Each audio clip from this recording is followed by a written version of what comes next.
Tahimik na naglalakad ang 12 taong gulang na si Jiro papunta sa eskwelahan. Hindi niya alintana ang matinding sikat ng araw na tumatama sa kayumanggi niyang balat. Isang tricycle ang dumaan sa tabi niya kung saan sakay ang ilang mga kaklase niya kasama na si Atong na palaging nang-aaway sa kanya. Pinagtawanan siya ni Atong dahil sa naglalakad siya at walang perang pamasahe para makasakay ng tricycle, pero hindi niya yun binigyan ng pansin. Mahirap ang buhay ni Jiro, ngunit hindi niya yun ikinakahiya. Ang kanyang lolo Emong ay mag-uuling sa lugar nila at tumutulong siya rito sa trabaho kapag wala siyang pasok sa eskwelahan. Makalipas ang ilang minutong paglalakad, ay nakarating na si Jiro sa eskwelahan. Sandali siyang natigilan nang may nakita siyang kuting sa gilid ng daan. Alam niyang umiiyak yun at hinahanap nun ang nanay nito.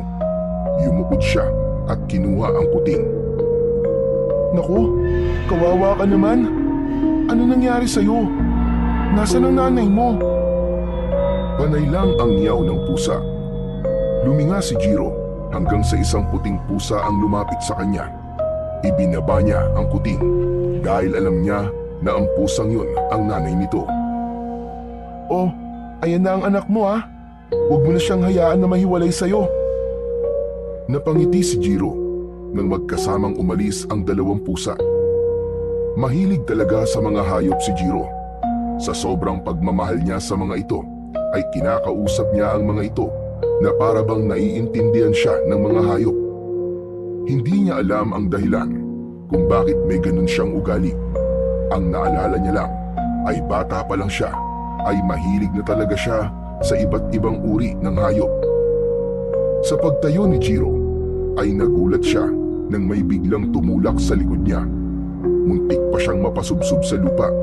Mabuti na lang at nagawa niyang ituon ng mariin ang isa niyang paa sa lupa.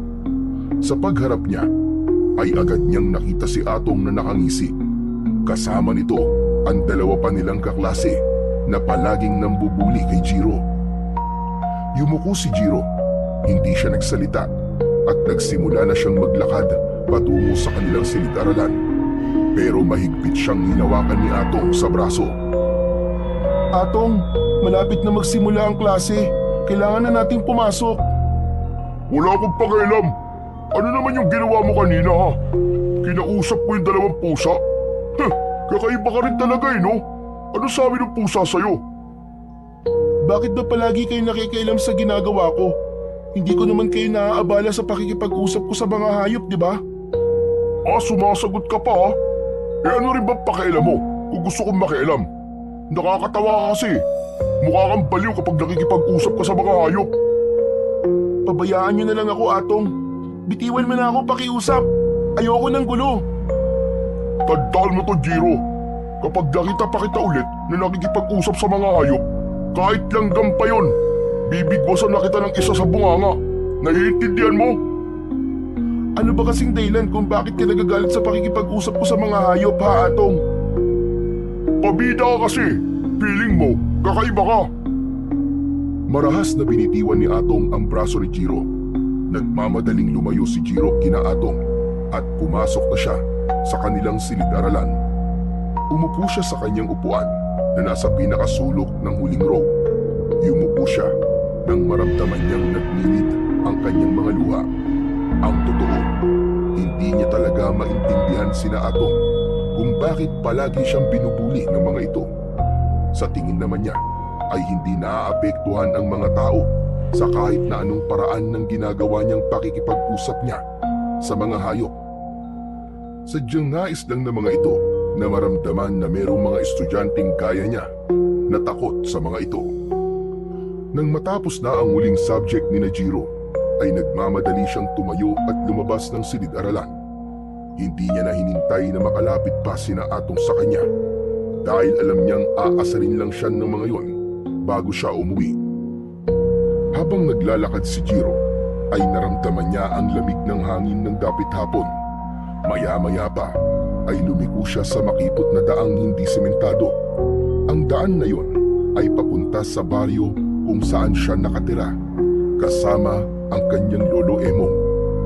Maya-maya pa ay natanaw na ni Jiro ang bahay nila na gawa sa kahoy at may bubong na yero. Sa harapan nun ay merong 2 puno ng mangga na tuwing tag-init ay hitik sa bunga. Mula sa bintana ay natanaw niya ang usok mula sa lutuan, senyales na naghahanda na si Lolo Emong ng hapunan. Pagpasok ni Jiro sa bahay ay naamoy niya ang halimuyak ng nilulutong sinigang na baboy. Nakita niyang nakaharap sa lutuan ang kanyang Lolo Emong. Nandito na po ako, Lolo. Abay, tamang-tama dating mo, Jiro. Malapit na maluto to sinigang. Ilalagay ko na lang ang kangkong.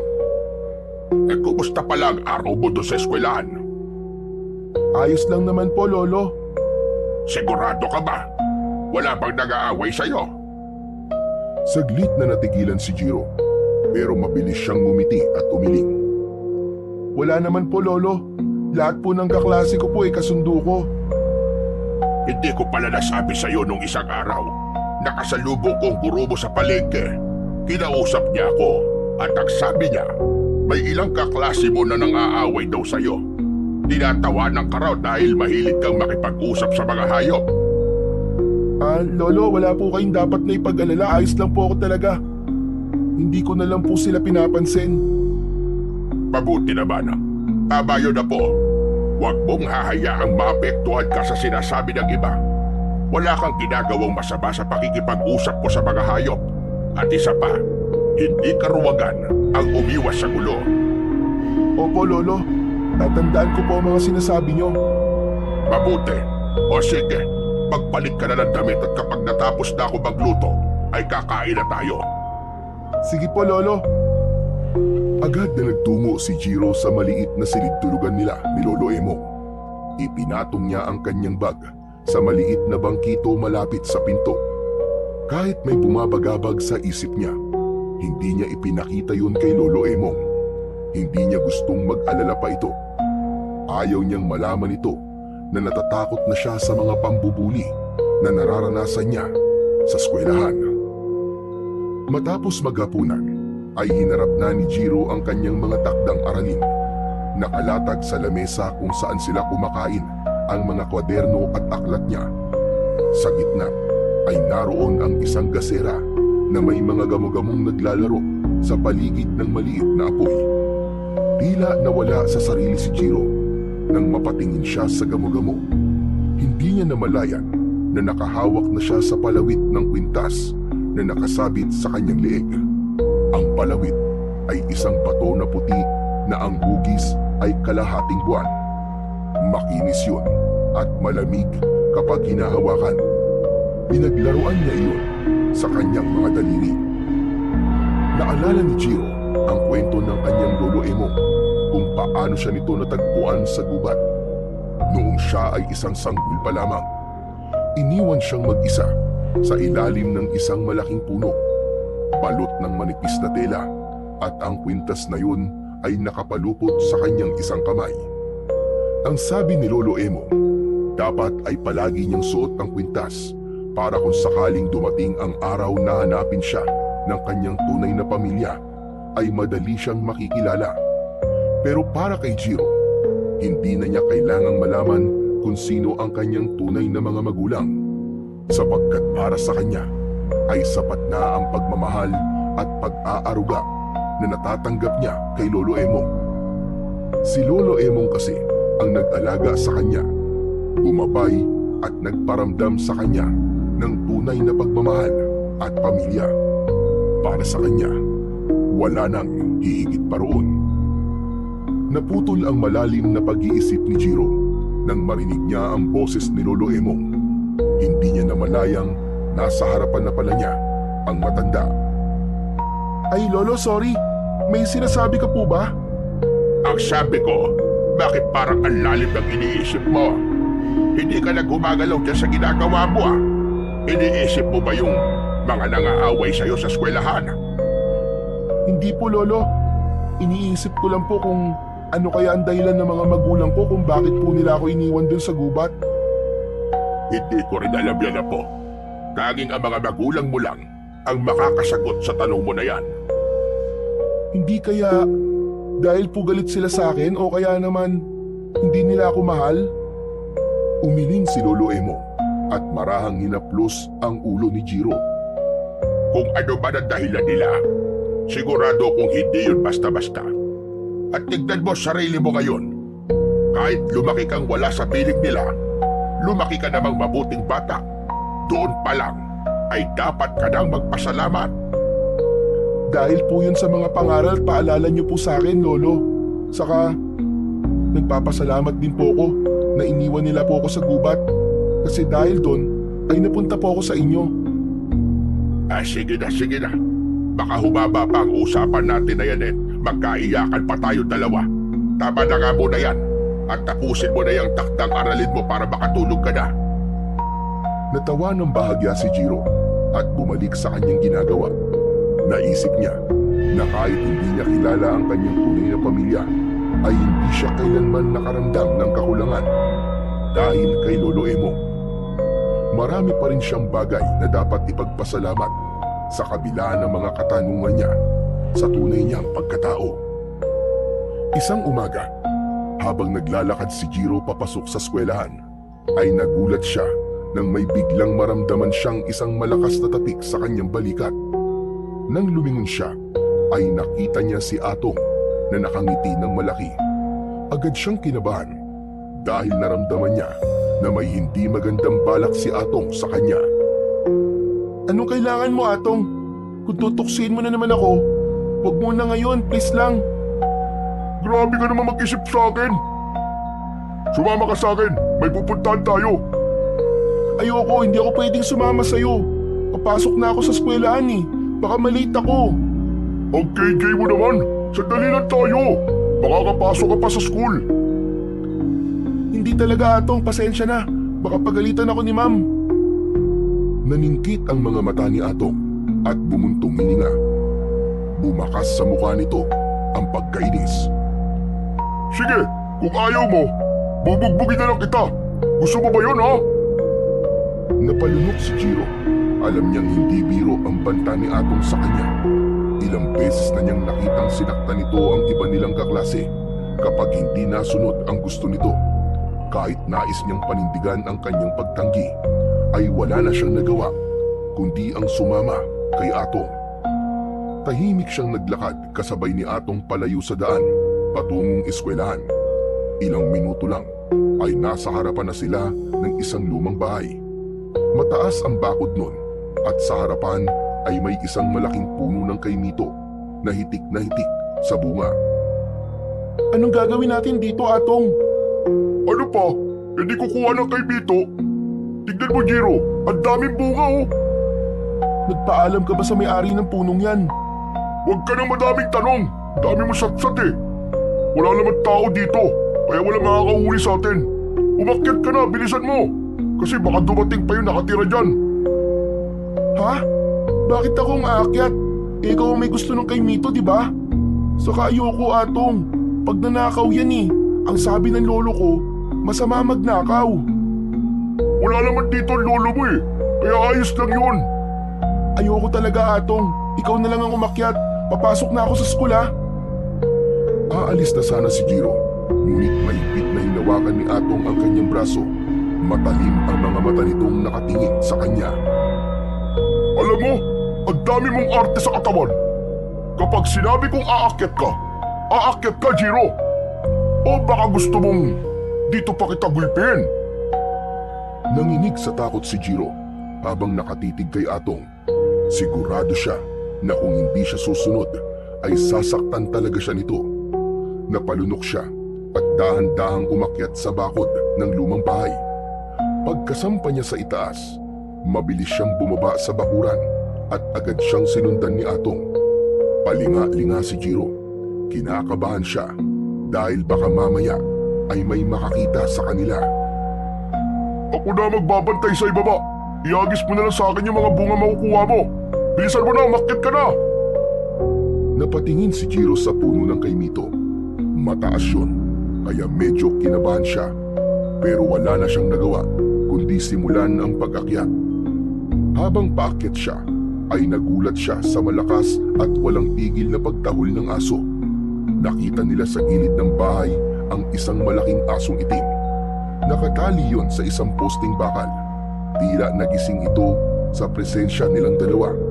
Galit na tumatahol ang aso sa kanila at tila nais nitong makawala mula sa pagkakatali. Naku Atong, may aso! Umalis na tayo, baka lapain pa tayo niyan! Nakatali naman eh. Tumigil ka na nga sa kakareklamo mo. Bilisan mo na. Hindi tayo aalis dito hanggat wala tayo nakukuhang kay Mito. Walang nagawa si Jiro, kundi ituloy ang pag-akyat.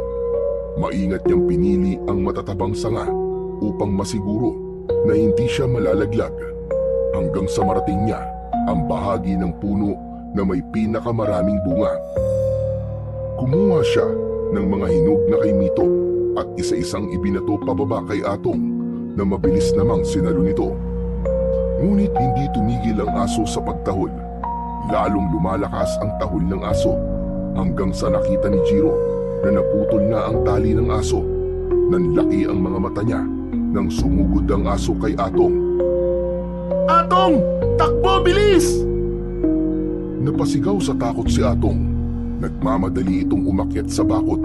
Ngunit sa pagmamadali nito ay nakabitaw ito at bumagsak ito ng paupo sa lupa. Nang makita ni Jiro na ilang tipa na lang ang layo ng aso kay Atong, ay malakas siyang sumigaw. Wag! Tumigil ka! Biglang huminto ang aso na para bang naintindihan nito ang sinabi ni Jiro.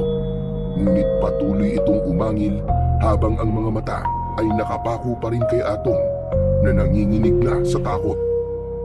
Mabilis na bumaba si Jiro mula sa puno. Lumapit siya sa aso at kinausap niya ito. Pasensya na. Alam kong mali ang ginagawa namin. Gusto lang kasi namin ng kay Mito. Pero huwag kang mag-alala kasi aalis na kami. Basta't huwag mo kaming sasaktan ha. Sige na, bumalik ka na sa pwesto mo. Tahimik na tumitig ang aso sa kanya. Tumalikod ito at bumalik sa tabi ng bakal na poste. Hindi na inisip muna ni Jiro kung paano niya nagawang mapasunod ang aso. Agad niyang tinulungan si Atong na makatayo. Hindi na ito umimik. Mabilis nilang inakyat ang bakod at tumalon sa labas. Matapos ang nakakatakot na pangyayari na yon, ay magkasabay nang naglakad sina Jiro at Atong papunta sa kanilang eskwelahan. Napansin ni Jiro ang pananahimik ni Atong. Nakatulala ito at bakas pa rin ang takot sa mukha. Atong, ayos ka lang ba? Biglang tumigil si Atong sa paglalakad. Bago pa makapagtanong ulit si Jiro, ay nakita niyang namuo ang luha sa mga mata ni Atong. Bigla itong umatungal ng iyak at laking gulat ni Jiro nang bigla siyang yakapin ni Atong ng mahigpit. Marahan niyang itinulak si Atong palayo sa kanya at tinignan niya ito ng may pagtataka. Hoy! Ano ka ba, Atong? Ano nangyayari sa'yo? Jiro, akala ko kasi mamamatay na ako kanina eh. Akala ko lalapain na ako ng asong yun eh. Huwag mo nang isipin yon. Ang mahalaga, nakaligtas tayo. Jiro, salamat ha. Kahit palagi kitang inaaway at kahit lagi kitang tinutokso, iniligtas mo pa rin ako. Salamat. Sobrang bait mo talaga. Hindi porket hindi maganda ang trato mo sa akin, ay gusto na kita mapahamak. Siyempre, ililigtas pa rin kita. Patawad sa lahat ng ginawa ko sa'yo, Jiro ha. Sorry talaga, hindi ko na uulitin yun. Atong, pinapatawad na kita. Hindi naman kasi ako nagtatanim ng galit sa isang tao eh. Salamat ulit, Jiro ha. Sobrang bait mo pala talaga at wala naman talaga akong dahilan para maging masama sa'yo. Nang iligtas mo ako kanina, napagtanto ko kung gaano ako kasama sa'yo noon. Tumingin si Atong kay Jiro habang bakas pa rin sa mukha nito ang pagsisisi. Kalimutan na lang natin yon, Atong. Gaya ng sinabi ko sa'yo kanina, hindi ako marunong magtanim ng galit. Hayaan mo, Jiro. Bilang ganti sa ginawa mong pagliligtas sa buhay ko, hindi na kita aawain kahit kailan. At kung may mga away sa'yo, ako Akong bahala sa kanila. Bubugbugin ko silang lahat. Gusto mo ba yun? Natawa ng bahagya si Jiro sa sinabing yun ni Atong. Atong, hindi mo na kailangan bugbugin ng mga nangaaway sa akin. Alam mo ba, na isa sa itinuro ng lolo ko sa akin na hindi sagot ang karahasan sa kahit na anong bagay. Saka, sigurado ko na wala nang mga away sa akin. Kasi, ikaw lang naman ang umaaway sa akin eh. Okay na sa akin na naging magkaibigan na tayong dalawa ngayon. Kung yan ang gusto mo, sige. Susundin ko na lang. Maraming salamat, Atong ha. Tara na, baka maliit pa tayo eh. Alam mo naman ng parusa kapag late sa first subject, di ba? Baka mapatayo tayo sa labas, ang init-init pa naman ngayon. Masayang nagpatuloy sa paglalakad ang dalawa. Nang sandaling yun, ay walang pagsidlan ng kasiyahan si Jiro. Hindi niya akalain na sa araw na yun ay magiging magkaibigan na sila ni Atong. Nang malapit na sila sa kanilang eskwelahan, ay muling nagsalita si Atong. Oo nga pala, Jiro. Paano mo nga ba nagawang mapahinto yung aso kanina na kakagatin sana ako? Paano mo siya napasunod sa sinabi mo? Sa totoo lang, Atong, hindi ko rin alam eh. Nagtataka nga ako. Parang naiintindihan niya ako, no? Hindi kaya may kapangyarihan ka? Baka kaya mo makipag-usap sa mga hayop. Ano ka ba, Atong? Imposible naman yun. Hindi ako isang engkanto o superhero, no? Baka malalang yung nangyari kanina o kaya naramdaman ng aso na wala naman talaga tayong balak na saktan siya. Hindi ba, ang sabi ng iba ay malakas ang pakiramdam ng mga aso at nararamdaman nila kung masama o hindi ang isang tao. Tumango-tango si Atong pero bakas pa rin sa mukha nito ang pagtataka. Bago pa sila magpatuloy sa usapan, narating na nila ang kanilang silid-aralan. Agad silang pumasok at naupo sa kani-kanilang mga upuan. Nang makaupo na si Jiro, ay tumingin siya sa labas ng bintana na nasa tabi niya. Hindi niya napigilang mapaisip kung ano ang totoong dahilan at tila naintindihan siya ng aso kanina. Pero dahil walang makuwang sagot, ay inalis niya na yon sa kanyang isipan. Napangiti na lang si Jiro dahil sa wakas ay tapos na ang mga araw na ibubuli siya ni Atong. Masaya siya na ang hindi magandang pagtrato sa kanya noon ni Atong ay nauwi sa hindi inaasahang pagiging magkaibigan nila. Simula ng araw na yon ay naging matalik na magkaibigan sina Jiro at Atong. Sa eskwelahan, palagi na silang magkasama. Sabay silang kumakain at nagtutulungan sa paggawa ng takdang aralin. Ang dating malupit at walang awa na si Atong ay unti-unting nagbago. Hindi na ito nangaaway at sa halip ay nagiging mapagprotektang kaibigan siya kay Jiro. Isang gabi, mahimbing na natutulog si Jiro sa tabi ni Lolo Emong nang bigla siyang magising dahil sa mahinang pag-ungol ng matanda. Nang lingunin niya ito, ay napansin niyang balot ng malamig na pawis ang noo ng kanyang lolo at bahagya itong nanginginig. Dinama niya ang noo at leeg nito at kinabahan siya dahil sobrang init ng kanyang lolo Emong. Napagtanto niya na mataas ang lagnat ng kanyang lolo. Agad siyang bumangon upang hanapin ang lalagyan ng mga gamot, ngunit wala na yung laman kahit isa. Napagpasyahan niyang lumabas upang bumili sa tindahan ng gamot.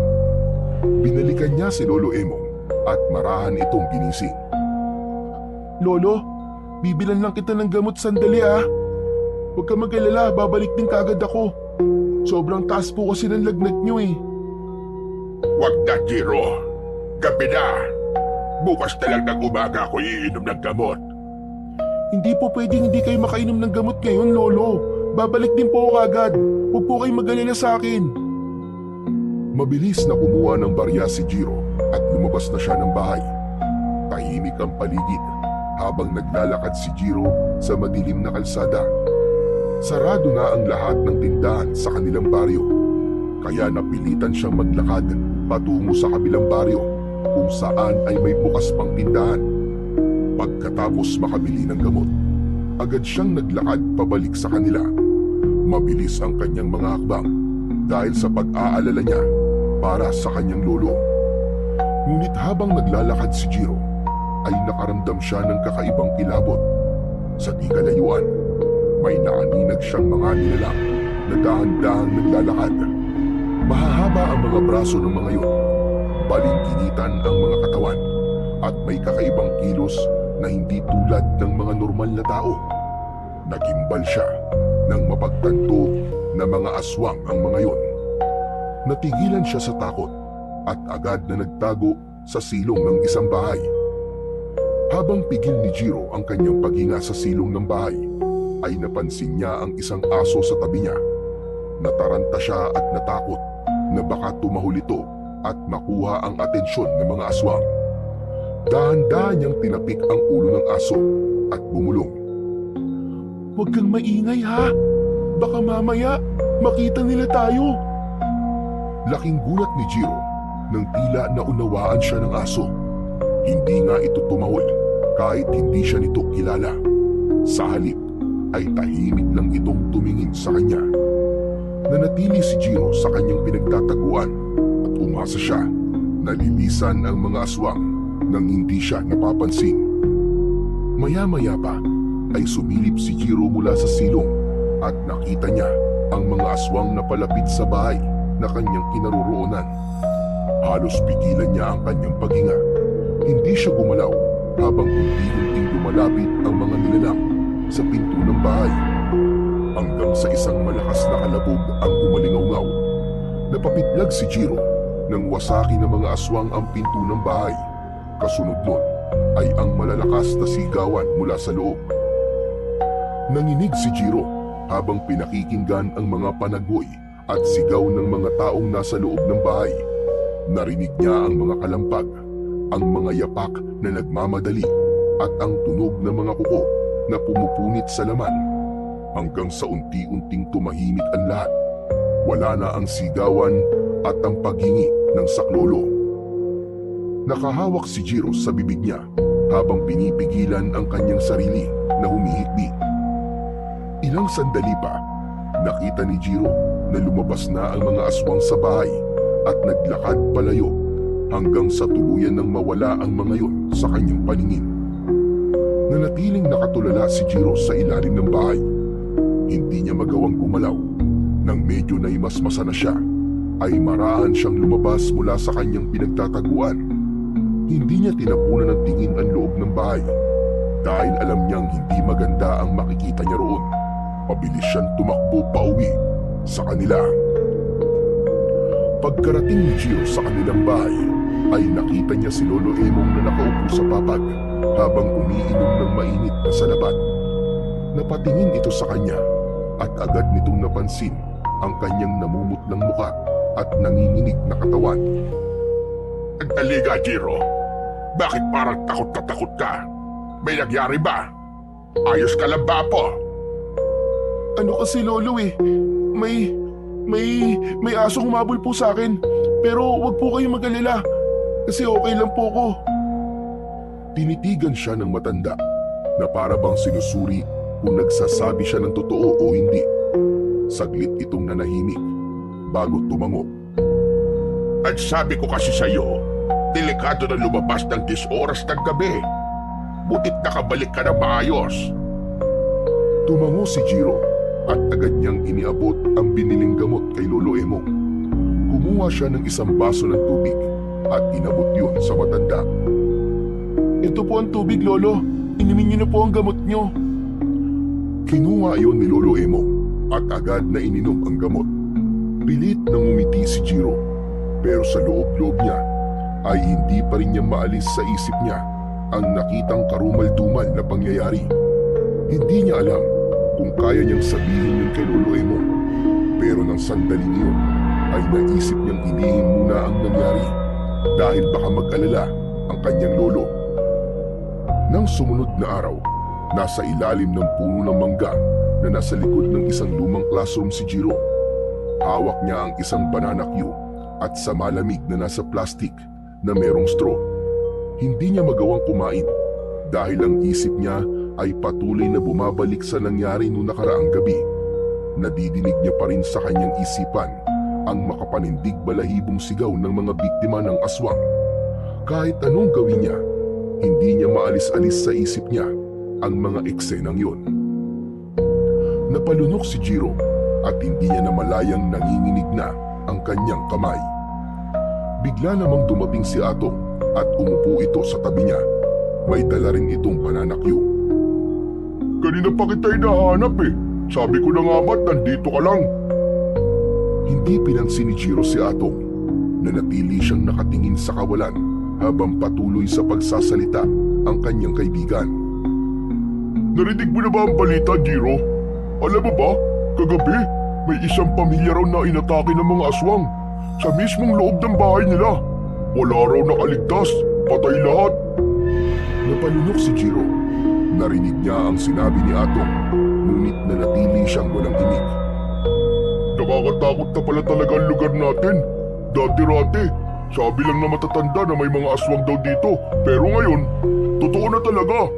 Gumagala na sila sa gabi. Hoy, kanina pa ako nagsasalita. Nakikinig ka ba? Nagising si Jiro sa malalim niyang pag-iisip. Agad siyang bumuntong hininga at bahagyang ngumiti ng pilit.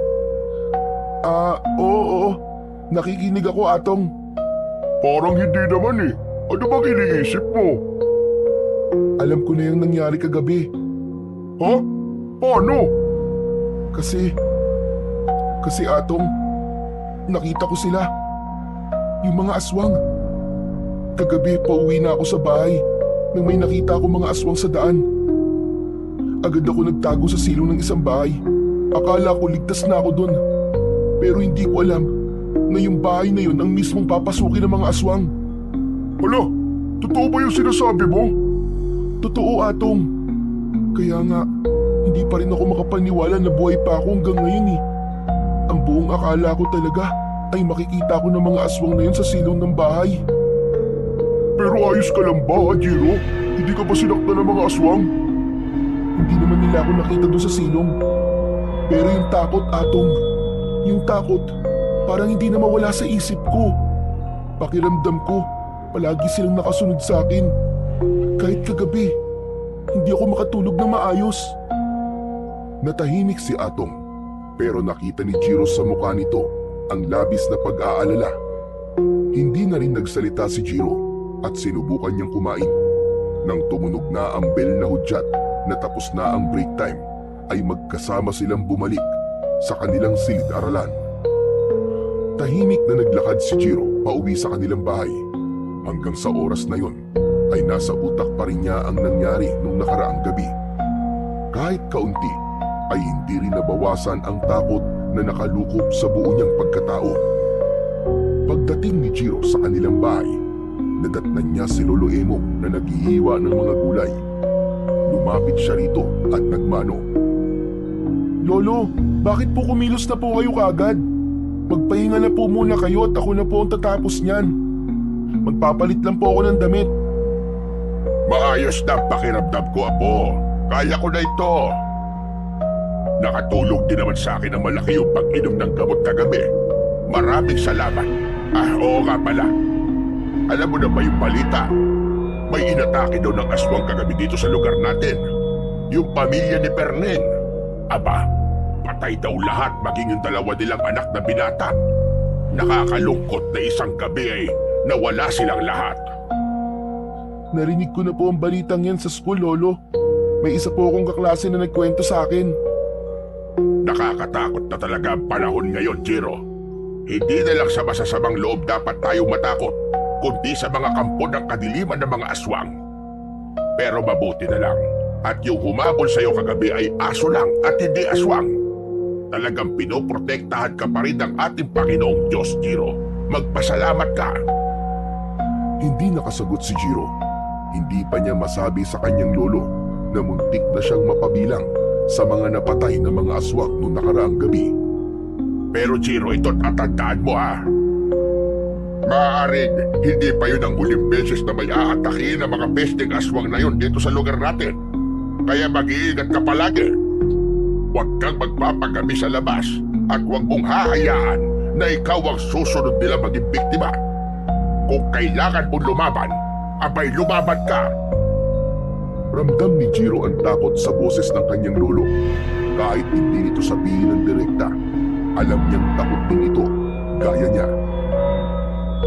Mula nang kumalat ang balita tungkol sa pamilyang pinaslang ng mga aswang, unti-unting binalot ng takot ang buong baryo. Sa pagsapit ng dapit hapon, nagmamadali nang umuwi ang mga tao sa kani-kanilang mga bahay. Wala nang nagtatangka na manatili sa labas kapag madilim na.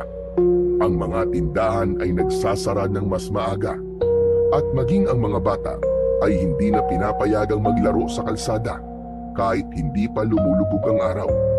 Ang dating tahimik at payapang baryo ay napuno ng takot at pangamba, lalo na sa pagdagat ng dilim. Sa takot ng mga residente, nagpatayo ang ilan ng mga bakod na yari sa kawayan at matitinik na sanga upang protektahan ang kanilang mga bahay. Ang ilan ay nagsabit ng bawang sa kanilang pintuan, habang ang iba naman ay nag-iwan ng asin sa kanilang mga bintana. Sa gabi, ang ilan ay nagsusunog ng gulong sa labas ng bahay dahil may paniniwala na ang ganung gawain ay makatutulong upang hindi sila lapitan ng mga aswang. Ngunit kahit na anong gawing pag-iingat ng lahat, isang bagay ang malinaw na wala nang nakakatulog ng mahimbing sa baryo ni Jiro. Isang gabi, biglang nagising si Jiro sa malakas na sigawan mula sa labas. Agad siyang napabangon at lumingon kay Lolo Emo. Nagawa niya ay napabalikwas din dahil sa kanilang narinig. May takot na napatingin si Jiro sa kanyang lolo. Lolo, ano nangyayari sa labas? Bakit may mga nagsisigawang mga tao? Mukhang umatake na naman ang mga aswang. Sandali, at sisiguraduhin kong hindi sila makakapasok dito. Tumayo si Lolo Emo mula sa papat at sumunod naman dito si Jiro. Lalo pang lumakas ang hiyawan ng mga tao. Bago pa sila makalapit sa pinto, ay bigla yung bumukas ng malakas at isang nakakatakot na aswang ang pumasok doon. Nanlilisik ang mga mata ng aswang at may tumutulong malapot na laway mula sa bibig nito. Umatras sila at mabilis na dinampot ni Lolo Emong ang itak na nakasabit sa dingding. Sinugod nito ang aswang pero naagaw ng aswang ang itak at malakas nitong itinulak sa sahig si Lolo Emong. Agad na lumapit si Jiro sa kanyang lolo. Tumakbo ka na, Jiro! Tumakas ka na! Iligtas mo ang sarili mo! Hindi, Lolo! Hindi po kita kayang iwan dito, Lolo! Sa isang iglap, dinakma ng aswang ang braso ni Jiro at Lolo Emong. Marahas silang hinila ng aswang palabas ng bahay. Halos hindi makapagsalita si Jiro sa sobrang bilis ng mga pangyayari. Sa labas, nagkalat ang mga tao na nanginginig sa takot habang nakaupo sa lupa. Wala nang nagawa ang maglolo, kundi ang maupo na rin. Sa harapan ng mga tao ay may isang mas malaking aswang na nakatayo. Mas matangkad kesa sa ibang aswang. May maitim na balat at matatalim na pangit. Naramdaman ni Jiro ang kaba sa kanyang dibdib nang magtagpo ang mga mata nila ni Atong na kasama rin sa mga biyag na naroon. Sa tingin ko, ay narito na kayong lahat. Magpapakilala muna ako para malaman niyo kung sino ang dapat niyong katakutan.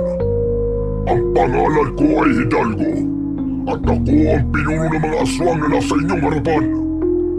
Nagtataka siguro kayo kung bakit kami narito. Isang babae lang ang nagsabi sa akin na nasa lugar na ito ang nag-iisang anak ng diwata ng buwan na si Libulan at hawak ng anak niya na yun ang mutya ng asong gubat. Tahimik lang ang lahat at walang nagkaroon ng lakas ng loob na magsalita. May iba na nag-iiyakan habang magkayakap. Isa lang ang gusto kong mangyari. Isuko niyo sa akin ang anak ni Libulan o ibigay niyo sa akin ang mutya ng asong gubat. Hanggang hindi yun nangyayari, magpapatuloy ang aming pananalakay dito sa inyong lugar at marami pa ang magbubuwis sa buhay. Kaya kung naririnig ako ng anak ni Libulan, isuko mo na ang sarili mo sa akin at ang mutya kung ayaw mong marami pa kaming patayin. Sandaling tinitigan ni Hidalgo ang mga tao bago ito tumalikod at naglakad palayo kasama ang mga alagad nitong aswang. Sa pag-alis ng mga aswang, bumalot ang katahimikan sa buong baryo. May ilang tao ang napahagulgol, samantalang ang iba'y yakap ang kani-kanilang pamilya. Si Jiro naman ay nanatiling nakatulala habang patuloy ang pagbalot ng takot sa kanyang puso. Naramdaman na lang niya ang paghawak ni Lolo Emong sa kanyang braso at marahan itong tumayo. Sumunod na rin si Jiro at walang imik na naglakad sila pabalik sa loob ng kanilang bahay. Pagdating sa bahay, parehas na naupo ang dalawa sa isang mahabang upuan na gawa sa kawayan. Pareho silang nakatulala at hindi makapaniwala sa nangyari. Ang sigawan ng mga tao, ang matatalim na mata ng mga aswang, at ang mga sinabi ni Hidalgo ay paulit-ulit na bumalik sa isip ni Jiro.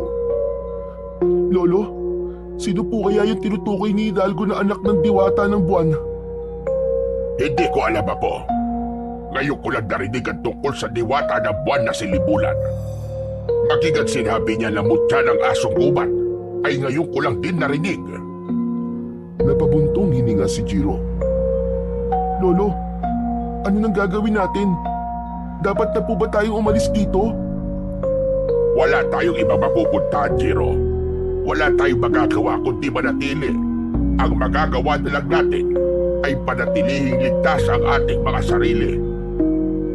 Lolo, paano po kung malaman niyo po kung sino ang anak ni Libulan? Isusuko niyo po ba siya kay Hidalgo?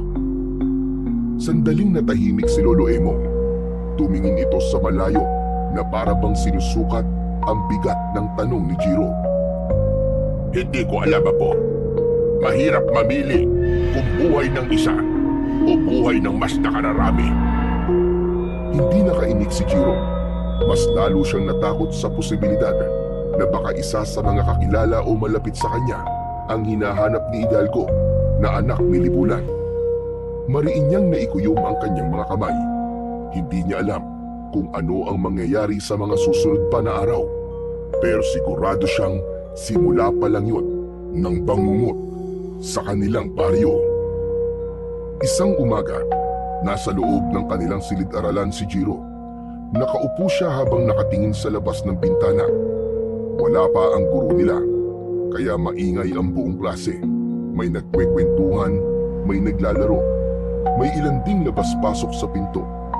Bigla niyang nakita si Atong na papalapit sa kanya. Umupo si Atong sa bakanting upuan sa tabi niya. Oh, anong ginagawa mo rito? Baka dumating na si Ma'am. Late naman palagi yun si Ma'am eh. Sigurado ako na mamaya pa yung darating. May itatanong lang ako sa'yo, Jiro. Kilala mo ba kung sino sa baryo natin ang anak ng diwata ng buwan? Hindi ko rin kilala eh. Hindi ko alam. Wala akong idea kung sino. Kahit nga si Lolo Emong, wala ring alam sa bagay na yan eh. Alam mo bang halos lahat ng tao sa atin ay hinahanap na kung sino ang anak ni Libulan? Narinig ko na ang balak ng ibang tao ay maibigay yung anak ni Libulan, pati yung mutya, bago muling mangyari ang susunod na pagsalakay ng mga aswang. Biglang kinabahan si Jiro. Hindi niya maintindihan kung bakit, pero parang may bumara sa kanyang lalamunan. Pero sana, kung sino man yung anak ni Libulan, ay siya na mismo magsuko ng sarili niya kay Hidalgo para matapos na ang lahat ng ito. Natatakot na kasi ako sa susunod na pag-atake ng mga aswang sa lugar natin eh.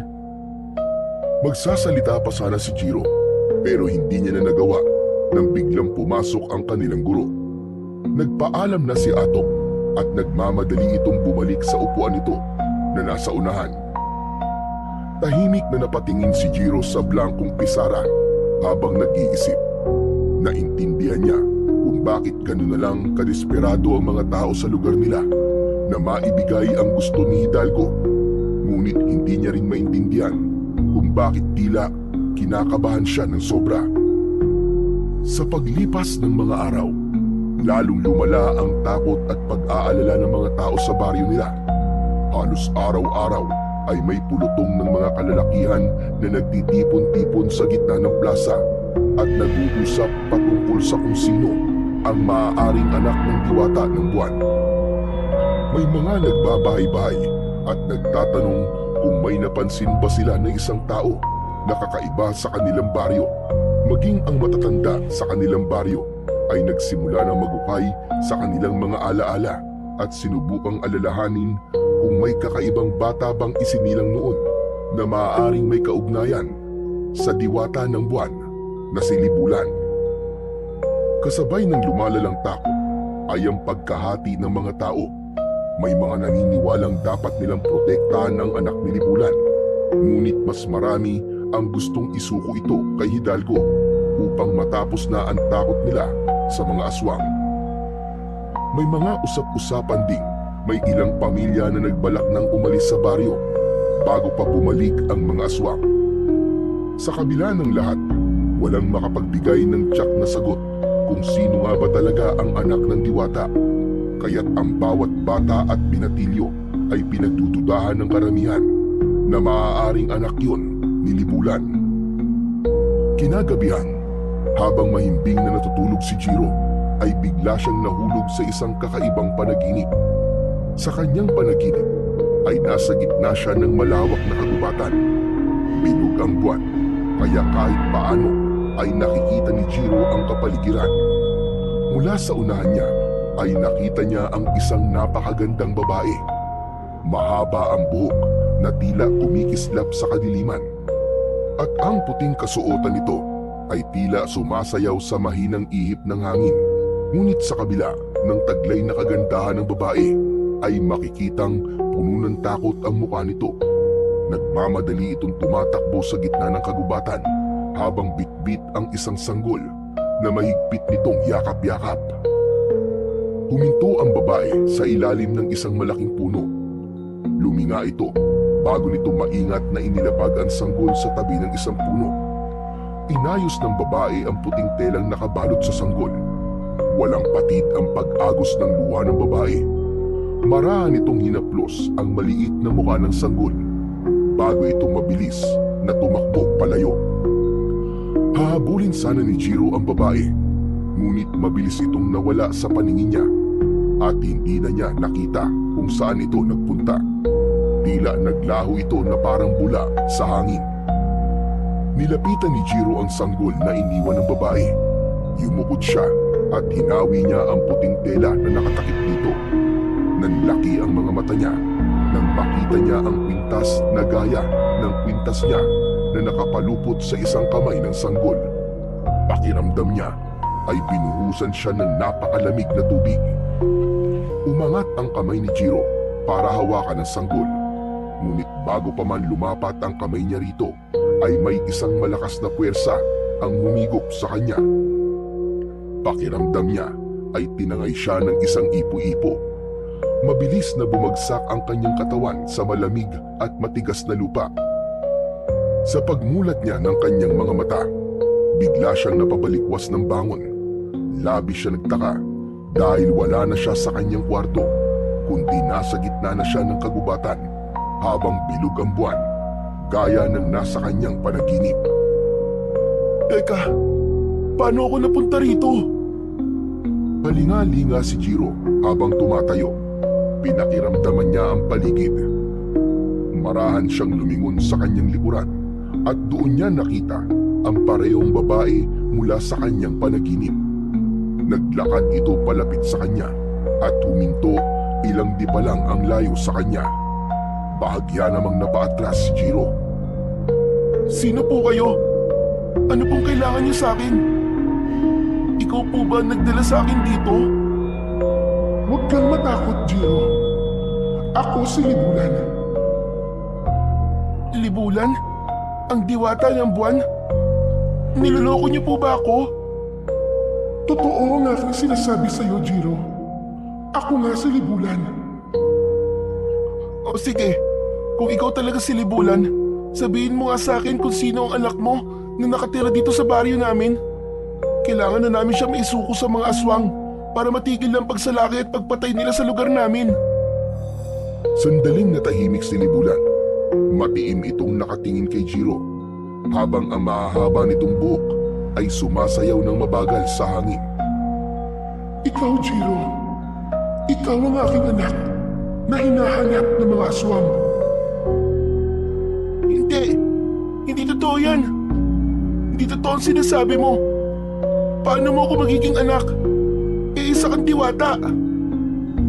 Dahil ikaw ang iniwan kong sanggol noon sa gubat at ang suot mong kwintas, iniwan ko yan sa'yo bilang tanda na ikaw ay aking anak.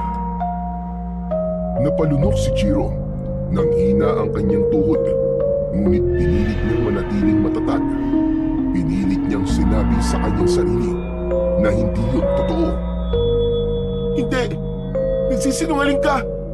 Niloloko mo lang ako! Hindi ako anak ng isang diwata! Tao ako! Alam kong mahirap itong paniwalaan, pero nagsasabi ako ng totoo.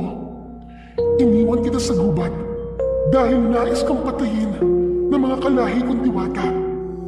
Isang kasalanan sa amin noon ang magkaroon ng anak mula sa isang mortal.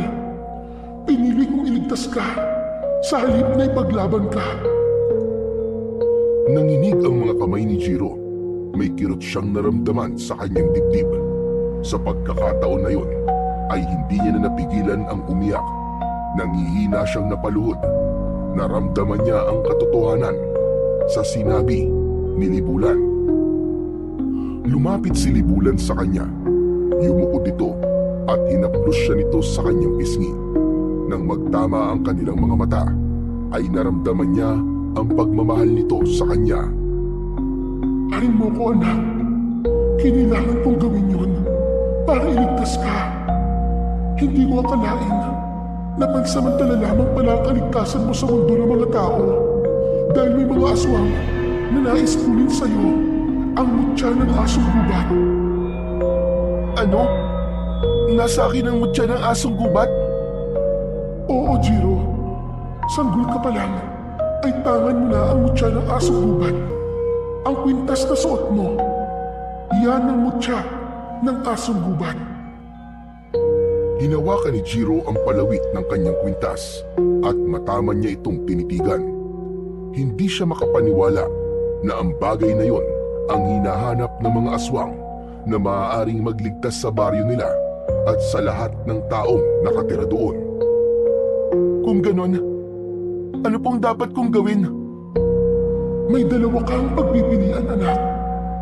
Maaari kang sumama sa akin sa mundo ng mga diwata. Kapag ginawa mo yun, magagawa kong buuin ang dugo mong diwata. Magiging isa kang ganap na nilalang ng liwanag. At hindi ka na mahahabol pa ng mga aswang. Ano po yung isa kong pagpipilian? Maaari kang manatili sa mundo ng mga mortal upang harapin ang mga aswang at ipaglalaban mo ang mga mahal mo sa buhay. Natahimik si Jiro.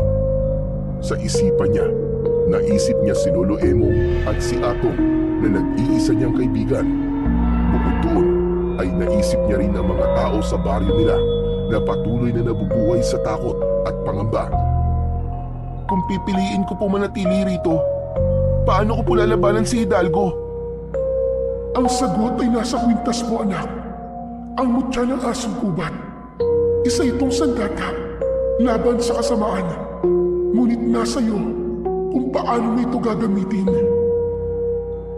Kung ganun po, paano ko magagamit ang mutya ng asong gubat para labanan po mga aswang? Ang mutyang yan ay hindi pangkaraniwan. Isa itong makapangyarihang mutya na may natatanging kakayahan. Ano pong ibig niyong sabihin? Sa oras na magising, ang kapangyarihan nito ay magiging mas malakas ka at mas mabilis kumpara sa isang normal na tao. Lahat ng sandata na iyong hahawakan ay magiging makapangyarihan. Magagawa mo maunawaan ang lahat ng uri ng hayop. Kung dati, ikaw lang ang nakikipag-usap sa kanila, ngayon ay makakausap mo at maiintindihan sila.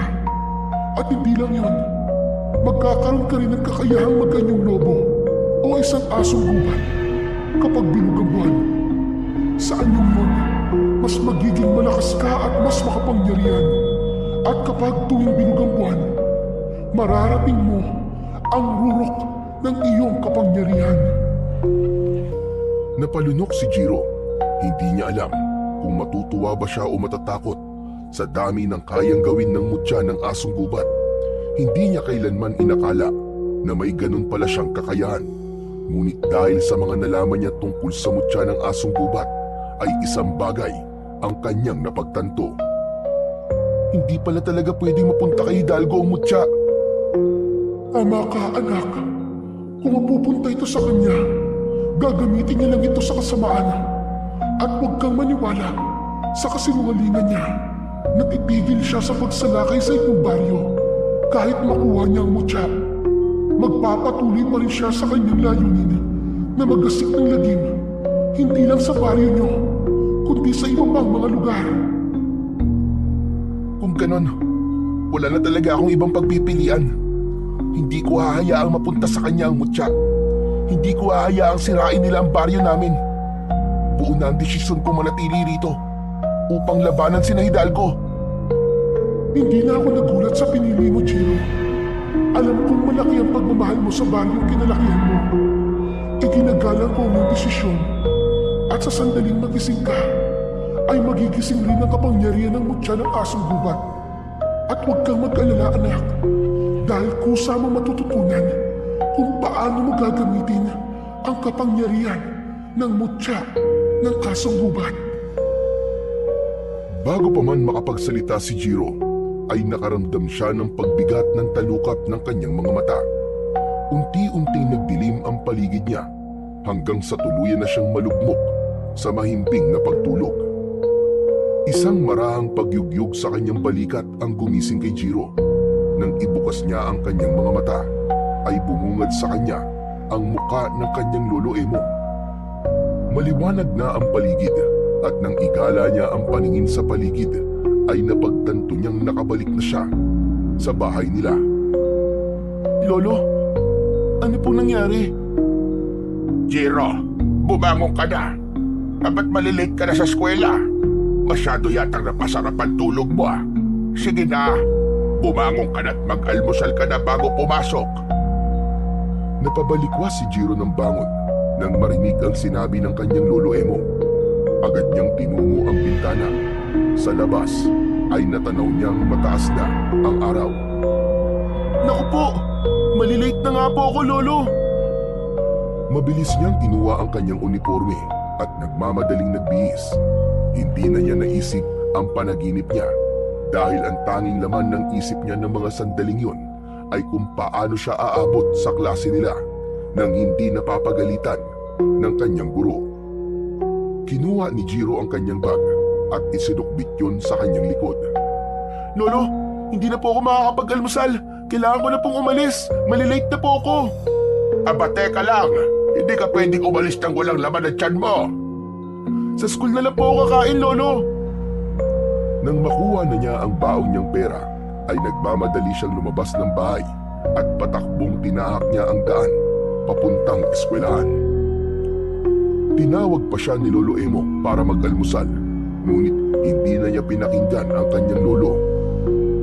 Makalipas ang ilang minuto, ay nasa gilid na ng kalsada si Jiro. Mabilis na lang siyang naglakad dahil medyo napagod na siya sa pagtakbo. Maya-maya ay isang tricycle ang huminto sa tabi niya. Nakita niya si Atong na sumungaw mula sa loob at kumaway sa kanya. Jiro, sakay na! Sabay na tayo papunta sa school! Wag na, Atong. Maglalakad na lang ako. Wala akong pamasahe. Ano ka ba? Ako nang bahala sa pamasahe mo. Ako na magbabayad. Sumakay ka na, sige na. Malilate ka kapag naglakad ka lang. Alam ni Jiro na tama si Atong. Ang masaklap pa, kapag na-late siya, ay baka pauwin pa siya ng kanilang guro, lalo na kung hindi maganda ang gising nito. Kaya naman, tinanggap na lang niya ang offer ni Atong at sumakay na siya sa tricycle. Nang makasakay si Jiro, ay mabilis na umandar ang tricycle papunta sa kanilang eskwelahan. Hindi naman nagtagal, nakarating na sila sa harap ng kanilang paaralan. Agad na bumaba sina Jiro at Atong at tumakbo sila ng mabilis patungo sa gate. Atong, salamat ng panlilibre mo sa akin ng pamasahe ah. Sa susunod, ako naman ang taya. Sus, kahit wag na, maliit na bagay lang yun. Mabilis na pumasok si Jiro sa loob ng paaralan. Nang makarating sila sa kanilang silid, ay nakahinga sila ng maluwag dahil wala pa roon ang kanilang guro para sa kanilang unang subject. Sa nakalipas na maghapon ni Jiro sa paaralan, ay hindi niya maalis sa kanyang isip na siya pala ang anak ng diwata ng buwan na si Libulan na hinahanap ni Hidalgo. Hanggang sa sandaling yun, ay hindi niya pa alam kung paano tatanggapin ang katotohanan yun, lalo na at napakabilis ng mga pangyayari. Kahit sinabi ni Libulan sa kanya ang mga kapangyarihan ng mutya, ay wala siyang ideya kung paano yun gagamitin. Napakaraming tanong sa kanyang isipan, kagaya ng sapat ba ang kapangyarihan ng mutya ng asong gubat upang mapabagsak niya sina Hidalgo. Alam niya na kahit gaano pa kalakas ang mutya, kung hindi naman niya alam yun kung paano gamitin ang tama, ay wala rin itong silbi. Hindi rin alam ni Jiro kung anong mas nakakatakot, ang panganib na dala ng mga aswang o ang posibilidad na mabigo siya sa tungkulin niyang ipagtanggol ang baryo at ang mga mahal niya sa buhay. Kinagabihan, tahimik na kumakain sina Jiro at Lolo Emong ng hapunan. Ilang beses nang tinangka ni Jiro na magsalita patungkol sa pagiging anak niya ni Libulan. Pero sa tuwing ibubukas niya ang kanyang bibig, ay tila may pumipigil sa kanya. Natatakot siya na baka hindi matanggap ni Lolo Emong na hindi siya normal na tao. Naisip niya na baka katakutan siya nito. Panay ang sulyap ni Jiro sa kanyang lolo sa pag-asang nakakahanap siya ng lakas ng loob. Pero bigo siya. Jiro, iho, ayos ka lang ba? Parang kanina ka pa hindi mapakali dyan ah. May gusto ka bang sabihin sa akin? Wala po lolo. Iniisip ko lang po yung banta ni Hidalgo. Hanggang ngayon po kasi wala pa rin nakakaalam kung sino po ang anak ni Libulan. Kaya nga dapat ay maging handa tayo palagi. Dahil sigurado ko na anumang oras ay aatake na naman ang mga aswang dito sa baryo natin. Hindi na nagsalita pa si Jiro hanggang sa matapos na silang kumain. Habang naghuhugas si Lolo Emong ng pinagkainan nila, ay naging abala na si Jiro sa pagsagot ng kanyang mga takdang aralin. Ngunit wala roon ang kanyang atensyon, kundi sa pag-iisip kung paano niya gagamitin ang mutya ng asong gubat kung sakaling muling umatake sina Hidalgo. Maya-maya pa ay nagkatinginan sina ni Jiro at Lolo Emong nang may marinig silang sigawan mula sa labas. Bukod doon ay umalingaw-ngaw din ang nakakatakot na pag-angil ng mga aswang. Diyos ko, dumating na ang ikinakatakot ko. Umatake na naman ang mga aswang. Agad na naisip ni Jiro na yun na ang tamang pagkakataon para subukan niya ang kapangyarihan ng mutya ng asong gubat. Kaya lang ay hindi niya alam kung paano niya yun gagamitin, gayong magkasama sila ni Lolo Emong. Hindi siya handa na malaman ito na siya ang anak ng diwata ng buwan. Mabilis na lumapit si Lolo Emong kay Jiro. Mahigpit niya tong hinawakan sa kamay. Ano pong gagawin natin, Lolo? Magdadasal tayo. Yun lang ang kaya natin gawin sa ngayon. Magkasabay silang lumuhod sa harap ng kanilang maliit na altar. Habang taimtim na nagdarasal si Lolo Emong, ay panay ang linga ni Jiro sa paligid.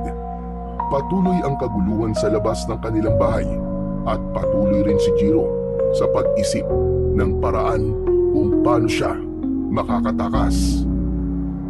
Ilang minuto na ang lumipas pero wala pa ring tigil ang sigawan ng mga tao sa labas. May mga humihingi ng tulong at may mga umiiyak. Tumingin si Jiro kay Lolo Emong na mariing nakapikit habang patuloy na bumibigkas ng panalangin. Naisip niya na wala na siyang mapagpipilian kundi ang umalis at lumabas sa kanilang bahay upang matulungan niya ang mga tao. Mabilis na tumayo at tumakbo palabas ng bahay si Jiro. Labis na nagulat ang lolo niya sa kanyang ginawa. Jiro, saan ka pupunta? Ang may pambihira kang bata ka, bumalik ka rito! Narinig ni Jiro ang sigaw ng kanyang lolo, ngunit hindi siya lumingon. Hindi siya huminto sa pagtakbo dahil ang tanging nasa isip niya ay ang labanan ang mga aswang. Mabilis siyang nagtungo sa likod ng kanilang bahay at tinungo niya ang makapal na talahiban. Hindi niya alintana ang matatalas na dahon na humihiwa sa kanyang balat. Tumakbo siya ng tumakbo hanggang sa marating niya ang kagubatan. Patuloy na tumakbo si Jiro hanggang sa naisipan niyang huminto. Paglinga niya sa paligid ay napansin niyang tahimik na nakamasid sa kanya ang halos lahat ng hayop sa gubat. Mga kwago sa sanga, mga usa sa pagitan ng mga puno, mga asong gubat, at iba't ibang uri ng ibon, baboy ramo, ahas, at kung ano-ano pang mga hayop. Tila naroon ang lahat ng hayop upang magbigay sa kanya ng suporta sa kanyang gagawin. Umingala si Jiro at nasinagan siya ng liwanag mula sa bilog na buwan. Naalala niya ang sinabi ni Libulan na mas magiging malakas siya kapag bilog ang buwan. Sa pagkakataon na yon, ay hinawakan na ni Jiro ang mutya ng asong gubat na nakasabit sa kanyang leeg. Mahigpit niya tong pinisil at naramdaman niya ang init nun sa kanyang palad. Kailangan kita. Tulungan mo ko. Nakikiusap ako sa iyo, Mutya. Ipakita mo sa akin ang iyong lakas. Kailangan kong tulungan ng mga tao sa aming baryo. Hindi ko sila maaaring pabayaan. Biglang lumiwanag ang mutya at ang liwanag na yon ay unti-unti siyang nilamon. Naramdaman ni Jiro ang mainit na enerhiya na gumapang sa buo niyang katawan. Naging malalim ang paghinga niya, kasabay ng pagbilis ng tibok ng kanyang puso. Naramdaman niya ang pagsikip ng mga kalamnan niya at ang pagbanat ng lahat ng parte ng kanyang katawan. Napayuko si Jiro, parang may kung anong napupunit sa loob niya, ngunit hindi siya nasasaktan. Pakiramdam niya ay lumalakas siya, lumalaki at nagbabago. Ang mga daliri ni Jiro ay dahan-dahang humaba, habang ang mga kuko niya ay tumulis na parang mga matatalas na patalim. Ang balat niya ay tinubuan ng malambot ngunit mahahabang puting balahibo. Naramdaman niya ang pagtalas ng kanyang pandinig, pandama at paningin. Hanggang sa sumabog ang liwanag at tuluyan nang natapos ang pagbabagong anyo ni Jiro. Tuluyan na siyang naging isang asong gubat na may puting balahibo. Marahan siyang tumayo sa kanyang 4 na paa. Ang katawan niya ngayon ay puno ng lakas at kapangyarihan na alam niyang magagamit niya sa pakikipaglaban sa mga nilalang na kung tawagin ay aswang. Huminga si Jiro ng malalim at isang malakas na alulong ang kanyang pinakawalan. Tumingin siya sa direksyon kung saan naroon ang kanilang baryo at mabilis siyang tumakbo sa direksyon na yon. Sa bawat takbang niya ay ramdam niya ang kakaibang lakas na meron siya. Habang palapit si Jiro sa baryo ay naamoy niya kagad ang lansa ng dugo sa hangin. Narinig niya ang iyakan ng mga tao, ang pagtili ng mga bata at ang nakakapanindig balahibong halakhak ng mga aswang. Nang makarating na si Jiro sa baryo ay bumungad sa kanya ang kaguluhan. Ang mga aswang ay nagwawala, sinisira ang mga bahay at inaatake ang mga tao. Mabilis na nagpunta sa gitna si Jiro at lahat ay napatingin sa kanya. Takot ang bumakas sa mukha ng mga tao nang makita siya ng mga ito, habang ang mga aswang naman ay huminto sa pag-atake.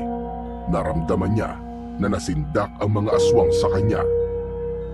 Mula sa kumpul ng mga aswang ay lumabas si Hidalgo. May malapad na ngiti ito habang matiim na nakatingin sa kanya. Sa wakas, nagpakita na rin ang anak ni Libulan. Hindi na natin kailangan maglaban. Ibigay mo lang sa akin ang mutya ng asong gubat. Kapag ginawa mo yun, ay hihinto na kami sa aming pag-atake at wala nang mamamatay. Naningkit ang mga mata ni Jiro. Alam niyang kasinungalingan lang ang sinasabi ni Hidalgo. Kaya naman, isang malakas na alulong ang pinakawalan niya bilang hudyat ng pagtutol niya sa sinabi ng pinuno ng mga aswang. Hindi na inintay ni Jiro na muling magsalita si Hidalgo at buong bilis siyang sumugod dito. Nagliyab sa galit ang kanyang puso. Ang lupa ay yumanig sa bigat ng kanyang hakbang. Ngunit bago pa siya makalapit kay Hidalgo, ay ilang aswang ang sumulpot mula sa kung saan at humarang sa kanya. Isang aswang ang lumundag patungo sa kanya. Mabilis siyang umikot at sinipa niya ito gamit ang mga paa niya sa likuran. Tumalsik ang aswang at bumagsak ito sa iba pang mga aswang. Muli siyang humarap at isa pang aswang ang sumugod sa kanya. Agad niya tong inundayan ng isang matalim na kagat sa leeg. Naputol ang ulo nito at agad itong bumagsak sa lupa. Dalawa pang aswang ang umatake mula sa kanyang tagiliran. Ngunit mas mabilis si Jiro kumpara sa mga yon. Umiwas siya at inilusot ang sarili sa pagitan ng mga ito at kinalmot niya gamit ang kanyang matatalas na kuko. Bumaon yun sa dibdib ng dalawang aswang. Napasigaw ang mga yun sa labis na sakit. Nang marahas na alisin ni Jiro ang pagkakabaon ng kuko niya sa dalawang aswang, ay sumambulat ang dugo ng mga yon at tuluyan ng binawian ng buhay ang dalawa. May isa pang sumugod mula sa likod ni Jiro. Naamoy niya ito bago pa man ito makalapit. Malakas niyang hinampas ang aswang na nasa likod niya gamit ang kanyang buntot. Lumipad ito sa ere at malakas na umampas ang likod nito sa isang malaking puno. Isa-isang sinakmal ni Jiro ang mga aswang na nakapalibot sa kanya. Pinunit niya ang laman ng mga ito at winasak ang mga katawan gamit ang kanyang matatalim na kuko at pangil. Ang lupa ay nadiligan ng itim na dugo ng mga aswang at ang mga sigaw ng mga ito dahil sa sakit ay umalingaw-ngaw sa buong paligid. Hanggang sa isang utos mula kay Hidalgo ang nagpahinto sa mga aswang. Tama na! Umatras na muna tayo! Hindi pa tayo tapos, anak ni Libulan. Babalik kami at sisiguraduhin kung mapapatay ka na namin sa muli nating pagkikita! Mabilis na umatras ang mga aswang kasama si Hidalgo. Hahabulin sana ni Jiro ang mga yon, ngunit mabilis na naglaho ang mga yon sa dilim. Bumalik ang katahimikan sa paligid.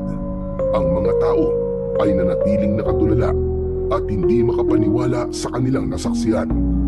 Tinignan ng lahat si Jiro. Ang ilan ay nanginginig sa takot. Alam ni Jiro na hindi pa alam ng mga tao kung kakampi ba siya o gaya rin siya ng mga aswang na pumapatay ng mga tao. Nang makita ni Jiro na palapit sa kanya si Lolo Emong, ay mabilis siyang tumalikod at tumakbo pabalik sa gubat. Walang tigil sa pagtakbo si Jiro hanggang sa marating na niya ang kagubatan. Habang tumatakbo siya, ay naramdaman niya ang init ng mutya na nasa loob ng kanyang katawan. Napahinto siya nang magliwanag ang buo niyang katawan at unti-unti siyang bumalik sa pagiging tao. Hinigop ng mutya ng asong gubat ang liwanag hanggang sa tuluyan ng naglaho ang liwanag na yon. Habol ni Jiro ang kanyang paghinga. Pagod na pagod siya sa naging laban niya kanina. Ngunit hindi niya maitatanggi na napakasaya niya dahil napatunayan niyang totoo ang kapangyarihan ng mutya. Bukod doon ay nagawa pa niyang mapaatras ang mga aswang. Makalipas ang ilang sandali, isang malamig na hangin ang naramdaman ni Jiro. May nakita siyang liwanag sa kanyang harapan at mula roon ay lumitaw ang kanyang ina na si Libulan. Nakangiti ito at bakas sa muka ang labis na kasiyahan. Nagagalak ako at ligtas ka, anak. Binabati rin kita dahil nagawa mong ipakita sa mga aswang ang iyong tapang at lakas.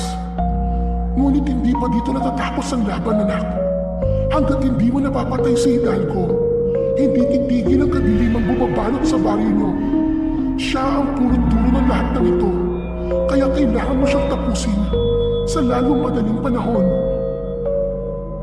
Napakagat ng labi si Jiro. Alam niya na kahit napaalis niya ang mga aswang sa gabing yon, ay babalik at babalik pa rin ang mga ito.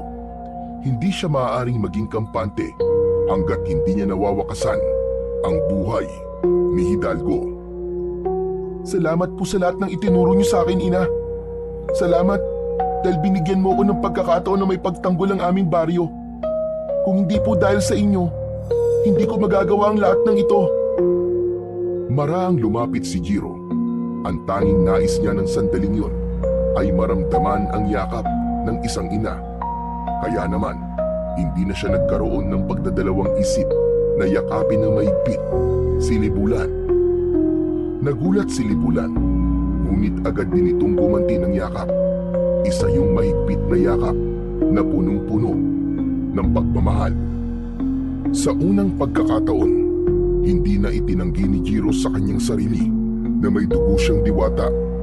Buong puso niya nang tinanggap ang katotohanan na yon dahil napagtanto niya na kung hindi dahil sa ina niyang si Libulan ay hindi niya magagawa ang nagawa niyang kabayanihan ng gabing yun.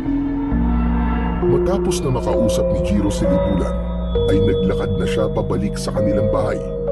Nang matanaw niya ang kanilang bahay ay nakita niya si Lolo Emo na nakaupo sa may hagdan. Nang lumapit siya rito ay agad itong tumayo at sinalubong siya. Jiro, pabihira ka bata ka sa kabagaling. Bakit ka tumakbo kanina? Pasensya na po, Lolo. Natakot po kasi ako nang marinig ko may mga aswang na umaatake. Baka po pumasok po sila sa loob ng bahay kaya po tumakbo po ako at nagtago po ako sa gubat.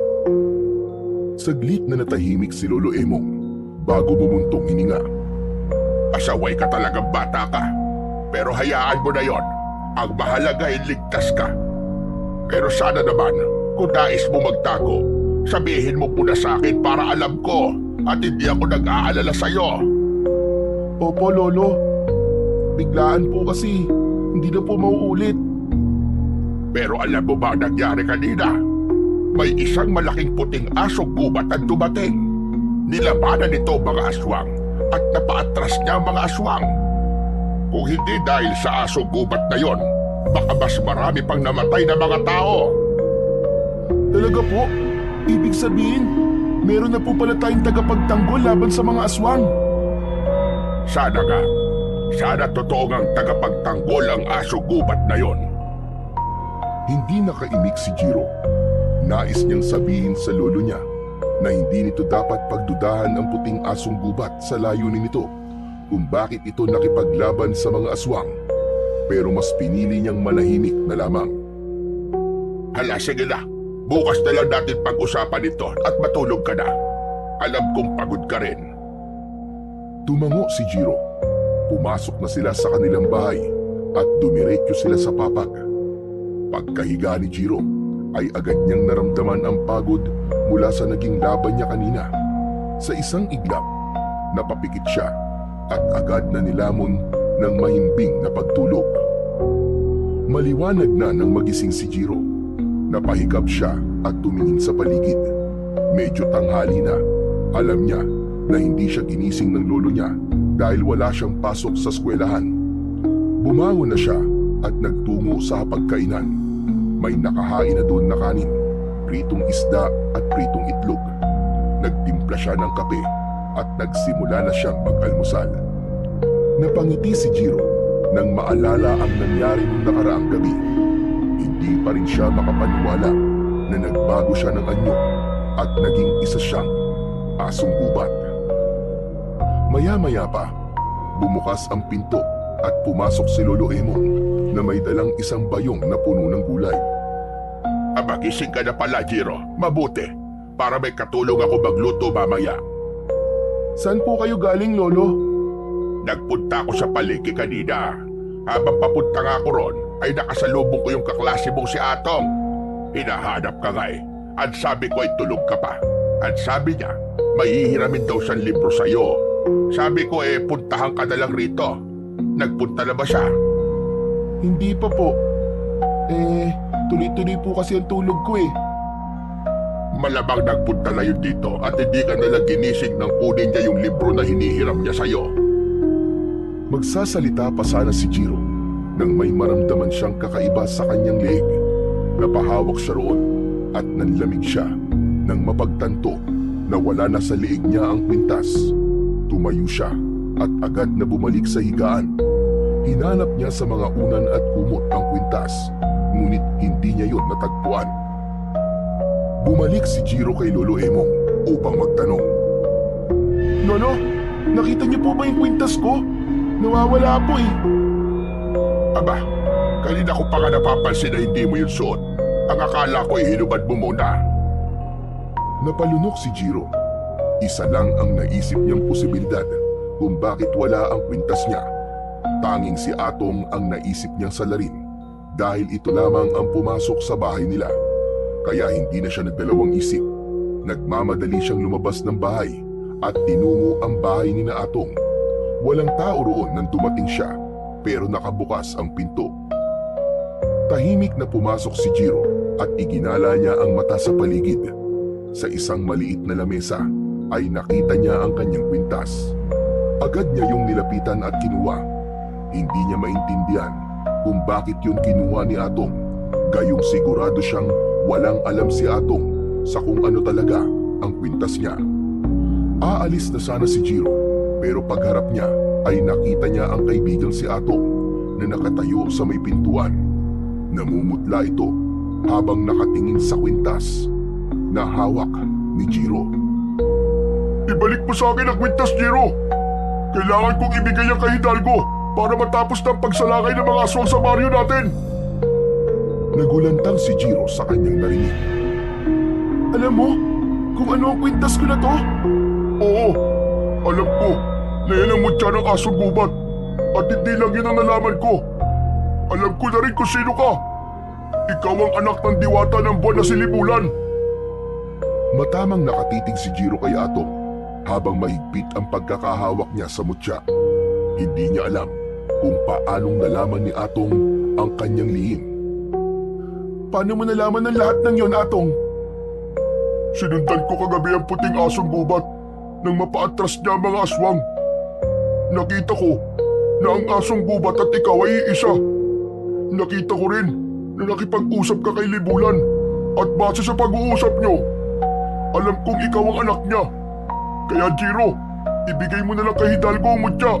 Kapag ginawa mo yun, titigil na ang mga aswang sa pagsalakay nila sa baryo natin. Hindi na tayo mabubuhay sa takot. Hindi totoo yan, Atong. Kung ibibigay ko kay Hidalgo ang mutya, mas lalo na siyang lalakas. Hindi siya titigil sa kasamaan niya. Kahit papunta pa sa kanya ang mutya, ay sigurado kung hindi siya titigil sa pagsalakay sa baryo natin. Hindi solusyon ng pagsuko, Atong. Kailangan labanan natin si Hidalgo. At gagawin ko ang lahat para tapusin ang kasamaan niya. Pinapangako ko yun. Nanatiling tahimik si Atong. Maya-maya pa ay nanginig ang balikat nito hanggang sa bumagsak ang mga luha nito. Nilapitan nito si Jiro at tinapik ito sa balikat. Patawad, Jiro. Natakot lang kasi ako eh. Ayoko may masaktan at mamatay pa kaya kinuha ko sa iyo mutya para ibigay sana kay Hidalgo. Hindi ko naisip na malaki ang posibilidad na nagsisinungaling siya sa ipinangako niya na sa oras na maibigay natin sa kanya ang mutya ay titigil siya sa pag-atake. Naiintindihan kita, Atong. Alam kong natatakot ka at hindi kita masisisi. Pero sana, magtiwala ka sa akin. Hindi ako papayag na manaig ang kasamaan ni Hidalgo. Tatapusin ko siya at ang pag-aasik niya ng lagim. Pero sana ay wala mo nang ibang makakaalam sa nalaman mo tungkol sa akin, ha? Mangako ka, Atong. Mangako ka na wala kang ibang pagsasabihan. Pangako, Jiro. Walang makakaalam na sikreto natin. Patawad ulit. Patawarin mo ko. Isang matipid na ngiti ang pinakawalan ni Jiro. Matapos yun, ay nagpaalam na siya kay Atong at nagsimula na siyang maglakad pabalik sa bahay nila. Lumipas ang ilang gabi na tahimik ang baryo ni Jiro. Walang mga aswang na sumalakay pero hindi naging kampante si Jiro. Naniniwala siya na muling sasalakay sina Hidalgo sa gabing hindi nila inaasahan. At hindi nga nagkamali si Jiro. Isang gabi, muling nagising sina Jiro at Lolo Emong sa malalakas na sigawan ng mga tao. Lumapit sila sa bintana at sumilip. Nagkalat ang mga aswang sa labas at sa gitna ng kaguluhan ay nakatayo si Hidalgo na may malaking ngiti sa labi. Lumabas ka, anak ni Libulan! Magpakita ka sa akin! Ngayon mo ako harapin! Alam ni Jiro na hindi na siya dapat magsayang ng oras at kailangan niya ng kumilos.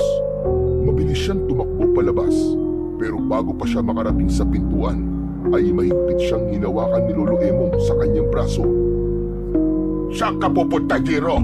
Hindi ka pwedeng lumabas! Hindi na kita hayaang magtago na naman sa kung saan! Lolo, hindi po ako magtatago. Lalaban po ako. Lalabanan ko po si Hidalgo. Ano ba pinagsasasabi mo, bata ka? Nahihibang ka na ba, Jiro? Huminga ng malalim si Jiro at napagtanto niyang yun na ang tamang oras para malaman ng lolo niya ang buong katotohanan. Lolo, huwag po kayo mabibigla sa sasabihin ko po sa inyo. Ang totoo po, ako po ang puting asong gubat. At ang kwintas ko, ito po ang mutya ng asong gubat. Ako po ang anak ni Libulan na hinahanap ni Hidalgo. Huwag po kayo mag-alala, Lolo. Kaya ko pong labanan si Hidalgo. Magtiwala lang po kayo sa akin. Nanginginig ang mga kamay ni Lolo Emo habang nakatitig kay Jiro. Bakas sa mukha nito ang pagkabigla. Nang lumuwag ang pagkakahawak nito sa kanya, ay agad siyang tumakbo palabas ng bahay at nagtungo siya sa likod ng kanilang bahay. Doon ay pumikit siya at hinawakan ang mutya. Sinubukan niyang maging asong gubat pero hindi siya nagtagumpay na magbagong anyo. Napatingala si Jiro sa kalangitan at doon niya napagtanto na hindi bilog ang buwan. Nanlamig siya nang mapagtanto niyang wala siyang kakayahan na maging isang asong gubat. Pero hindi pa rin siya nawalan ng pag-asa. Kinuha niya ang itak na nakapatong sa ibabaw ng mga panggatong na kahoy. Matapos yun ay malalaki ang mga hakbang na lumabas siya sa kanilang bakuran upang harapin si Hidalgo. Nagtungo si Jiro sa sentro ng kaguluhan habang may bitbit na itak. Nang makita niya si Hidalgo na nakatalikod sa gawi niya, ay hindi siya nagdalawang isip na tawagin ang pansin nito. Hidalgo! Ako ang hinahanap mo! Ako ang anak ni Libulan! Mabilis na lumingon si Hidalgo at malakas na tumawa.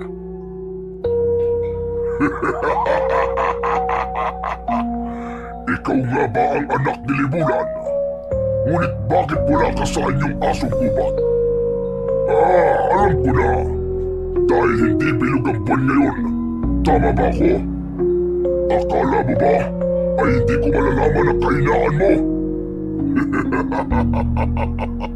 Bata, sinabi sa akin ng isang babayan na hindi ka magiging asong gubat kapag hindi buo ang buwan.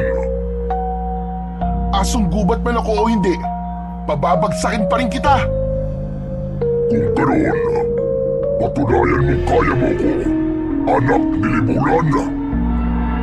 Matapos yung sabihin ni Hidalgo, ay mabilis na kumilos ang mga aswang at sabay-sabay na lumundag ang mga yon papunta kay Jiro. Ngunit hindi umatras si Jiro at mas lalo pa niyang hinigpitan ang kapit niya sa kanyang itak. Sa isang mabilis na galaw, pinutol niya ang kamay ng isang aswang na umatake sa kanya. Isa pang aswang ang sumugod mula sa kanyang kanan. Ngunit mabilis niyang iniwasan ang matatalim nitong kuko at sinaksak niya ito sa tiyan. Hanggang sa pinahinto ni Hidalgo ang mga aswang sa pag-atake kay Jiro. Lumayo ang mga aswang kay Jiro at humakbang si Hidalgo palapit sa kanya. Gusto ko na ako mismo ang papatay sa'yo. At kapag napatay na kita, kukunin ko na sa'yo ang mutya ng asong gubat. Masyadong mataas ang pangarap mo, Hidalgo. Sa tingin mo ba, ay papayag ako na makuha mo ang mutya? Tumiim ang bagang ni Hidalgo at mabilis itong sumugod kay Jiro. Sinalubong ni Jiro si Hidalgo at iniwasan niya ang mga kuko nito na muntik nang bumaon sa mukha niya. Ngunit sa pag-iwas niya ay biglang sumulpot si Hidalgo sa likod niya at nagawa siya nitong kalmutin sa likod. Napadapa si Jiro sa lupa at nakita niya ang mga tao na nakatingin sa kanya. Bakas sa mga mata ng mga yon ang pag-asa na magagawa niyang talunin si Hidalgo. Nakita niya rin si Lolo Emong at naramdaman niya ang tiwala nito sa kanya. Tumayo si Jiro pero agad siyang inatake ni Hidalgo at bumaon ang mga kuko nito sa tiyan niya. Napaluhod siya uli sa lupa habang habol ang paghinga. Napagtanto niya na hindi sapat ang lakas at kapangyarihan niya para talunin si Hidalgo kapag wala siya sa anyong asong gubat.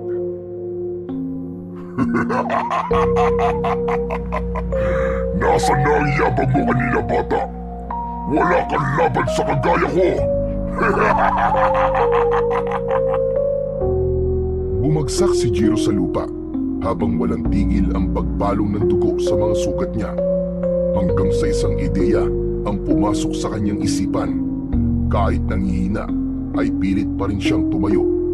Mahigpit niyang hinawakan ng mutya at ubod lakas siyang sumigaw. Mga hayop sa kagubatan! Tinatawag ko kayong lahat! Tulungan niyo akong paslangin ang mga halimaw na to! Ilang segundo lamang ang lumipas bago nagsimulang magkaroon ng kakaibang presensya sa paligid. May mga ibon na lumipad galing sa kagubatan. May mga ahas din na dumating. Maging ang mga baboy ramo ay lumabas mula sa masukal na kakahuyan. At ang iba pang mababangis na hayop mula sa gubat ay dumating bilang tugon sa pagsamo ni Jiro. Nagulat si Hidalgo nang makita ang pagdating ng mga hayop. Sabay-sabay na sinugod ng mga hayop si Hidalgo. Tinuka ito ng mga ibon sa muka. Ang mga ahas naman ay mabilis na gumapang sa katawan nito at nilingkis ito upang hindi makagalaw si Hidalgo. Ang iba namang hayop ay kinagat si Hidalgo. Walang nagawa si Hidalgo kundi ang sumigaw habang pinupuksa ito ng mga hayop. Nang makita ni Jiro na labis nang nahihirapan si Hidalgo, ay inutusan niya ang mga hayop na lubayan na si Hidalgo. Nang lumayo ang mga hayop kay Hidalgo, ay ginamit niya ang natitira niyang lakas at tumakbo siya ng mabilis patungo kay Hidalgo. Buong puwersa niyang itinarak ang itak sa tapat mismo ng puso ni Hidalgo na labis nitong ikinabigla. Nang hugutin ni Jiro ang itak, ay umikot siya at pinadaan niya ang talim ng itak sa leeg nito na agad nitong ikinasawi. Walang buhay na bumagsak sa lupa ang katawan ng pinuno ng mga aswang na si Hidalgo. Nang makita ng mga aswang ang kamatayan ng pinuno ng mga ito, ay takot na umatras at tumakas sa mga ito.